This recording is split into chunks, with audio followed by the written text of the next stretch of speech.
Hello friends, welcome to our channel. Government of India కింద పనిచేస్తున్నటువంటి postal department నుండి కొత్తగా మనకు గ్రూప్ సి ఉద్యోగాలకు సంబంధించి ఒక మంచి నోటిఫికేషన్ అయితే రిలీజ్ కావడం జరిగింది. మీరు కనుక ఈ ఉద్యోగాలకు అప్లై చేసుకోవాలంటే మీరు 8th పాస్ అయిన విద్యార్థులు ఎవరైనా కూడా ఈ వేకెన్సీస్కి అయితే అప్లికేషన్స్ అయితే పెట్టుకోవచ్చు. మీరు ఈ ఉద్యోగాలలో సెలెక్ట్ కాగానే మీకు స్టార్టింగ్ శాలరీ వచ్చేసి 30,000 వరకు అయితే ఉంటుంది. ఈ నోటిఫికేషన్ అనేది చాలా తక్కువ మందికి తెలుసు కాబట్టి మీరు అప్లికేషన్స్ పెట్టి మీకు కనుక హాల్ టికెట్ వచ్చినట్లయితే మీరు ఉద్యోగాలకైతే ఈజీగా సెలెక్ట్ అయితే అవుతారు. ఎటువంటి ఎగ్జామ్ అయితే లేదు. ఏం ఎగ్జామ్ లేకుండా చిన్న ట్రేడ్ టెస్ట్ అనేది కండక్ట్ చేసి ఈ ఉద్యోగాలకైతే వీళ్ళైతే సెలెక్ట్ చేస్తున్నారు. దీనికి ఎలా అప్లై చేసుకోవాలి, దీనికి సంబంధించి అన్ని వివరాలు కూడా మనము ఈ ఫుల్ వీడియోలో అయితే మీకు ఎక్స్ప్లెయిన్ అయితే చేశాను. కాబట్టి వీడియోని చిన్న లైక్ చేసి ఇటువంటి నోటిఫికేషన్స్ ఇంకా రావడం కోసం మన ఛానల్ని అయితే సబ్స్క్రైబ్ అయితే చేసుకోండి.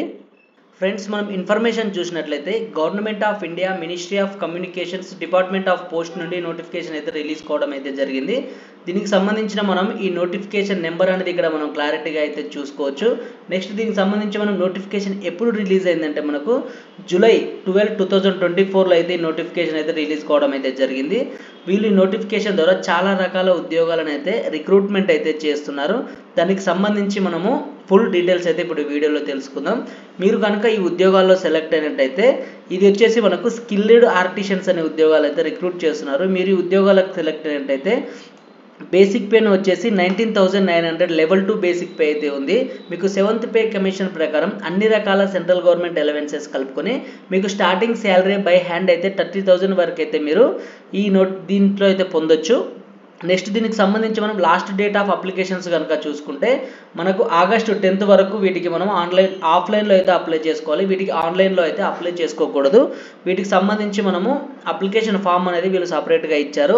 అప్లికేషన్ ఫామ్ అనేది డౌన్లోడ్ చేసుకొని దాన్ని ప్రింట్అవుట్ తీసి దాంట్లో మనము డీటెయిల్స్ అయితే ఫిల్ చేసి వీళ్ళకి పంపించాల్సి అయితే ఉంటుంది.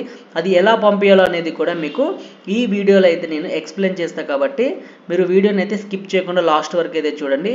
అలాగే ఈ ఉద్యోగాలకు అప్లై చేసుకోవడానికి మనకు ఏజ్ లిమిట్ అనేది ఎంతవరకు ఉండాలంటే అన్రిజర్వ్డ్ క్యాండిడేట్స్ వచ్చేసి మనకు 18 to 30 ఇయర్స్ వరకు మీరు అప్లై చేసుకోవచ్చు. ఓబీసీ క్యాండిడేట్స్ అయితే 33 ఇయర్స్ వరకు, ఎస్సీ ఎస్టీ క్యాండిడేట్స్ అయితే 35 ఇయర్స్ వరకు మీరు వీటికైతే ఆఫ్లైన్లో అయితే అప్లై చేసుకోవచ్చు. అలాగే దీనికి సంబంధించి మీరు గవర్నమెంట్ సర్వెంట్స్ అయితే అప్ టు 40 ఇయర్స్ వరకు కూడా మీరు వీటికైతే అప్లై చేసుకోవడానికి అయితే ఉంటుంది. వీటికి మళ్ళీ ఎడ్యుకేషనల్ క్వాలిఫికేషన్స్ మరియు ఇంకా అదర్ క్వాలిఫికేషన్స్ ఏముంటాయో ఒకసారి కనుక మనం ఇక్కడ చూసుకున్నట్లయితే 10th క్లాస్ కానీ 8th క్లాస్ కానీ మీరు 8th క్లాస్ పాస్ అయినా కూడా మీరు వీటికైతే అప్లికేషన్స్ అయితే పెట్టుకోవచ్చు. 8th స్టాండర్డ్ ద్వారానే మీరు ఈ ఉద్యోగాలు అయితే ఉన్నవి. అలాగే 8th స్టాండర్డ్తో పాటు మీకు ఈ సంబంధిత విభాగంలో మీకు 1 year ఎక్స్పీరియన్స్ అయితే ఉండాలి. అంటే వీళ్ళు కొన్ని ఉద్యోగాలు ఇచ్చారు కదా, ఆ ఉద్యోగాల్లో మీకు 1 year ఎక్స్పీరియన్స్ అయితే ఉండాలి. అలాగే 1 year ఎక్స్పీరియన్స్తో పాటు కొన్ని ఉద్యోగాలు అంటే మోటార్ వెహికల్ మెకానిక్ అనే ఉద్యోగాలకు వచ్చేసి మీకు లైట్ మోటార్ వెహికల్ మరియు హెవీ మోటార్ వెహికల్ అయితే మీకు దీనికి సంబంధించి డ్రైవింగ్ లైసెన్స్ అయితే ఉండాలి. అలాగే ఉద్యోగాలకు వీళ్ళు ఎలా సెలెక్ట్ చేస్తారంటే ఈ స్కిల్డ్ ఆర్టిషన్స్ అనే ఉద్యోగాలకు వీళ్ళు వచ్చేసి డైరెక్ట్ కాంపిటేటివ్ ట్రేడ్ టెస్ట్ అనేది కండక్ట్ చేసి వీళ్ళైతే ఈ ఉద్యోగాలకైతే సెలెక్ట్ చేయడం అయితే జరుగుతుంది. కాంపిటేటివ్ ట్రేడ్ టెస్ట్ ఇది వచ్చేసి మనకు పెట్టేసి ఈ ఉద్యోగాలకైతే సెలెక్ట్ చేస్తారు. అయితే ఈ ఉద్యోగాలు ఎన్ని ఉన్నవి, ఏ ఏ విభాగాల్లో ఉన్నాయో కనుక మనం ఒకసారి డీటెయిల్గా కనుక చూసుకుంటే ఈ పోస్ట్ నేమ్ వచ్చేసి మనకు స్కిల్డ్ ఆర్టిషన్స్. దీంట్లో వచ్చేసి మనకు మెకానిక్, మోటార్ వెహికల్ మెకానిక్ కూడా ఉన్నవి. టోటల్గా మనకు 4 వేకెన్సీస్ అయితే ఉన్నవి. అందులో అన్రిజర్వ్డ్ కేటగిరీలో 2 వేకెన్సీ, ఈడబ్ల్యూఎస్ కేటగిరీలో 1 వేకెన్సీ, ఓబీసీ కేటగిరీలో 1 వేకెన్సీ అయితే ఉంది. అంటే మనకు అన్రిజర్వ్డ్ కేటగిరీలో 2 వేకెన్సీస్ ఉన్నవి. కాబట్టి ఏ క్యాస్ట్కు సంబంధించిన వారైనా కూడా ఈ మోటార్ వెహికల్ మెకానిక్ అనే ఉద్యోగాలకైతే మీరు అప్లికేషన్స్ అయితే పెట్టుకోవచ్చు. నెక్స్ట్ కనుక చూసుకుంటే వెల్డర్ ఉద్యోగాలు. ఈ వెల్డర్ ఉద్యోగాలు వచ్చేసి ఓన్లీ ఒకటే వేకెన్సీ ఉంది. అది కూడా ఓబీసీ కేటగిరీలోనే ఉంది. కాబట్టి దీనికి ఓన్లీ ఓబీసీ వాళ్ళే అప్లై చేసుకోవాల్సి ఉంటుంది. నెక్స్ట్ వచ్చేసి టైర్మెన్ ఉద్యోగాలకు కనుక చూసుకున్నట్లయితే టోటల్గా 2 వేకెన్సీ ఉంది. దీంట్లో అన్రిజర్వ్డ్ కేటగిరీలో 1 వేకెన్సీ, ఓబీసీ కేటగిరీలో 1 వేకెన్సీ ఉంది. అంటే మీరు అన్రిజర్వ్డ్ కేటగిరీలో ఉంది కాబట్టి ఏ క్యాస్ట్కు సంబంధించిన వారైనా వీటికి అప్లై చేసుకోవచ్చు. నెక్స్ట్ కనుక చూసుకున్నట్లయితే టిన్ స్మిత్ వచ్చేసి మనకు 1 వేకెన్సీ ఉంది. అది వచ్చేసి ఎస్టీ విభాగంలో రిజర్వ్డ్ చేసి ఉంది. కాబట్టి దీనికి ఎస్సీ వాళ్ళే వీటికైతే అప్లై చేసుకోవాల్సి ఉంటుంది. ఓన్లీ ఇది ఎస్సీ విభాగంలోనే రిజర్వ్డ్ చేసి ఉంది. నెక్స్ట్ కనుక చూసుకుంటే పెయింటర్ కనుక చూసుకుంటే ఇది వీటికి ఓన్లీ 1 వేకెన్సీ ఉంది, అది ఓన్లీ 1 వేకెన్సీ కూడా అన్రిజర్వ్డ్ కేటగిరీలో ఉంది కాబట్టి వీటికి ఎవరైనా కూడా అప్లై చేసుకోవచ్చు.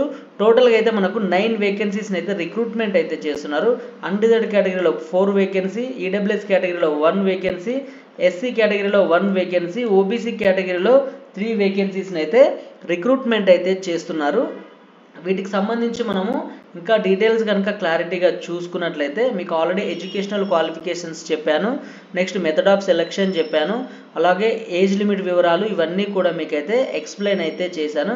నెక్స్ట్ వీటికి అప్లికేషన్స్ అనేవి ఏ విధంగా పంపాలి, అప్లికేషన్స్తో పాటు మనం ఏ డాక్యుమెంట్స్ అనేది అటాచ్ చేయాల్సి ఉంటుంది ఒకసారి అయితే క్లారిటీగా చూసుకుందాం. మీరు కనుక ఈ ఉద్యోగాలకు సెలెక్ట్ అయితే మీకు 1 ఇయర్ వరకు అయితే ప్రొబేషనరీ పీరియడ్ అయితే ఉంటుంది. ఓన్లీ 1 ఇయర్ ప్రొబేషనరీ తర్వాత మీకు జాబ్స్ అయితే పర్మనెంట్ చేయడం అయితే జరుగుతుంది. అలాగే వీటికి సంబంధించి మనం ఒకసారి అప్లికేషన్ ఫార్మాట్ అనేది ఇక్కడ చూసుకుంటే ఇది అప్లికేషన్ ఫార్మాట్. ఈ అప్లికేషన్ ఫార్మాట్లో మనం ఇక్కడ ఫోటో అనేది అతికిచ్చి దాని మీద అయితే మనము సగం అయితే సైన్ చేయాల్సి ఉంటుంది. అంటే సగం అప్లికేషన్ ఫామ్ మీద, మిగిలిన సగం ఫోటో మీద అయితే సైన్ చేయాల్సి అయితే ఉంటుంది. దాంతోపాటు ఇక్కడ మీ నేము, మీ ఫాదర్ నేము, మీరైతే ఏ పోస్ట్కి అయితే అప్లై చేసుకోవాలనుకుంటున్నారో, ట్రేడ్ వచ్చేసి ఉదాహరణకు మీరు మోటార్ వెహికల్ మెకానిక్ అప్లై చేసుకోవాలనుకుంటే అక్కడ మీరైతే రాయాలి. మీ permanent address with pin code, మీ corresponding address with pin code, email ID, mobile number, next మీ సిటిజన్షిప్ అనేది ఇండియన్స్ అయితే ఇండియన్స్, మన అందరూ ఇండియన్స్ కాబట్టి ఇండియనే పెట్టండి. నెక్స్ట్ డేట్ ఆఫ్ బర్త్కి సంబంధించి మీరు ఎప్పుడు ఏందనేది ఇవన్నీ కూడా ఇయర్, మంత్ ఇవన్నీ కూడా ఇక్కడైతే ఇవ్వండి.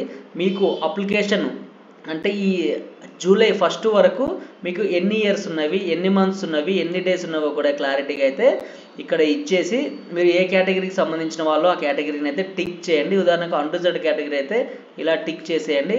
నెక్స్ట్ మీరు గవర్నమెంట్ ఎంప్లాయీస్ అయితే ఎన్ని ఇయర్స్ నుంచి మీరు సర్వీస్ చేస్తున్నారో ఆ డీటెయిల్స్ అన్నీ కూడా ఇక్కడ ఇవ్వండి. నెక్స్ట్ ఎడ్యుకేషనల్ క్వాలిఫికేషన్స్, మీ నేము, మీ స్కూల్ అంటే మీ స్కూల్ నేము, ఏ ఇయర్లో మీరు పాస్ అయ్యారు, 8th క్లాస్ ఇవన్నీ ఇచ్చేసి టెక్నికల్ క్వాలిఫికేషన్ అంటే మీకు ఆ ట్రేడ్లో వచ్చేసి మనకు టెక్నికల్ క్వాలిఫికేషన్స్ ఉదాహరణకు టిన్ స్మిత్ అనుకోండి, టిన్ స్మిత్ కానీ వేరే ఏదైనా ఇక్కడ ఐటీఐ సర్టిఫికేట్ అనేది అయితే ఉంటుంది కదా, దానికి సంబంధించిన మీ ట్రేడ్ అనేది, నెక్స్ట్ మీరు ఏ ఇయర్లో పాస్ అయ్యారు అనేది ఇక్కడ ఇచ్చేసి ట్రేడ్ ఎక్స్పీరియన్స్ పీరియడ్ మీకు మినిమం ఖచ్చితంగా 1 ఇయర్ ఎక్స్పీరియన్స్ ఉండాలని చెప్పాను కదా, ఆ ఎక్స్పీరియన్స్ పీరియడ్ కూడా ఇక్కడ మీరు ఏ సంవత్సరం నుండి ఎప్పటి వరకు ఎక్కడ మీరు వర్క్ చేశారో అవన్నీ కూడా క్లారిటీగా ఇచ్చేసి మీరు ఒకవేళ మెకానిక్ జాబ్స్ కనుక అప్లై చేసుకున్నట్లయితే ఆ heavy motor vehicle number, light motor vehicle number, దాని వ్యాలిడిటీ ఇవన్నీ కూడా ఇక్కడైతే క్లారిటీగా ఇచ్చేయండి. నెక్స్ట్ ఇంకేమైనా అనదర్ రిలవెంట్ ఇన్ఫర్మేషన్ కనుక మీరు ఇవ్వాలనుకుంటే అక్కడ ఇచ్చేయండి, లేకపోతే లేదు.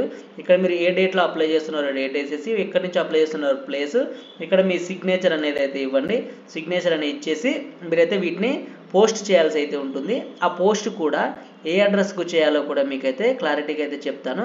దాంతోపాటు ఈ అప్లికేషన్ ఫామ్కు మనము ఏ అటాచ్ చేయాల్సి ఉంటుందో ఒకసారి చూసుకుంటే ఏజ్ ప్రూఫ్ అంటే మన 10th క్లాస్ మెమో కానీ డిగ్రీ 8th క్లాస్కు సంబంధించింది కానీ ఏజ్ ప్రూఫ్ అయితే పెట్టండి. దాంతోపాటు ఎడ్యుకేషనల్ క్వాలిఫికేషన్స్, టెక్నికల్ క్వాలిఫికేషన్ మీకు సంబంధించిన ట్రేడ్ది, నెక్స్ట్ వచ్చేసి డ్రైవింగ్ లైసెన్స్, మీరు కనుక మోటార్ వెహికల్కి మెకానిక్ అప్లై చేసుకుని డ్రైవింగ్ లైసెన్స్, మీ క్యాస్ట్, అలాగే మీరు ఈడబ్ల్యూఎస్ సంబంధించిన అది, ఆ ట్రేడ్ ఎక్స్పీరియన్స్ ఇన్ఫర్మేషను, నెక్స్ట్ మనకు వచ్చేసి బ్యాక్వర్డ్ అంటే ఓబీసీ వాళ్ళు కనుకుంటే నాన్ క్రిమినల్ లేయర్ సర్టిఫికేట్ అయితే మీరు ఇక్కడైతే సబ్మిట్ చేయాల్సి ఉంటుంది.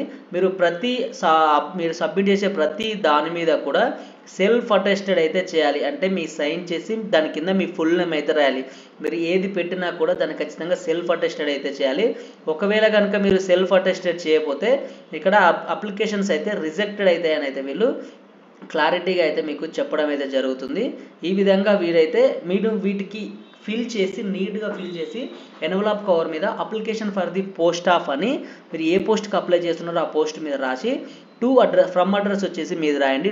అడ్రస్ వచ్చేసి ద సీనియర్ మేనేజర్, ఇక్కడ ఉంది చూడండి, the senior manager mail motor service 134-A Sudhan కాలు అహిరే మార్గ్ ఓర్లీ ముంబై, ఇక్కడికైతే మీరైతే పంపించాల్సి ఉంటుంది. ఈ పిన్ కోడ్ అయితే మస్ట్ ఇంపార్టెంట్ అండి, 400018. ఈ అడ్రస్కి అయితే మీరు పంపించాల్సి ఉంటుంది. అది కూడా స్పీడ్ పోస్ట్ లేదా రిజిస్టర్డ్ పోస్టులోనే మీరు ఈ వేకెన్సీస్కి దీనికి సంబంధించిన పోస్టులు అయితే మీరు పంపించాల్సి ఉంటుంది. ఈ విధంగా మీరైతే పంపేయాలి. ఎప్పటి వరకు లాస్ట్ డేట్ ఒకసారి చూసుకుంటే మీకు ఆగస్టు 10th మనకు ఈవినింగ్ 5 వరకు కూడా మీరు వీటికైతే అప్లికేషన్స్ అయితే వాళ్ళు రిసీవ్ చేసుకుంటామని అయితే చెప్తున్నారు.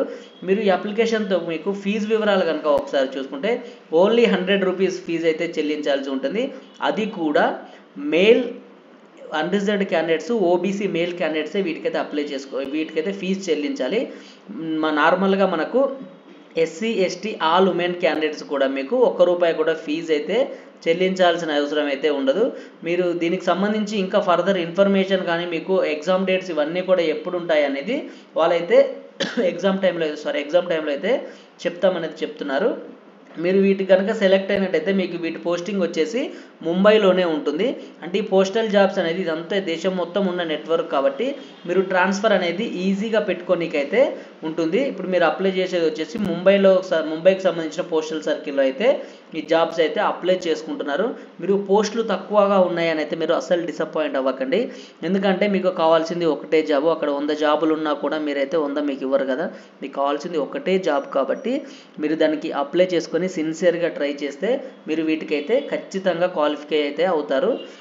ఇది ఫ్రెండ్స్ ఈ వీడియోలోని ఇన్ఫర్మేషన్. ఈ ఇన్ఫర్మేషన్ మీకు ఏమాత్రం యూస్ఫుల్గా అనిపించినా కూడా మీరు ఈ వీడియోని అయితే లైక్ చేయండి. ఈ ఇన్ఫర్మేషన్ మీ ఫ్రెండ్స్కి షేర్ చేయాలనుకుంటే ఈ వీడియోని అయితే మీరు వాట్సాప్ గ్రూపులలో అయితే షేర్ చేయండి.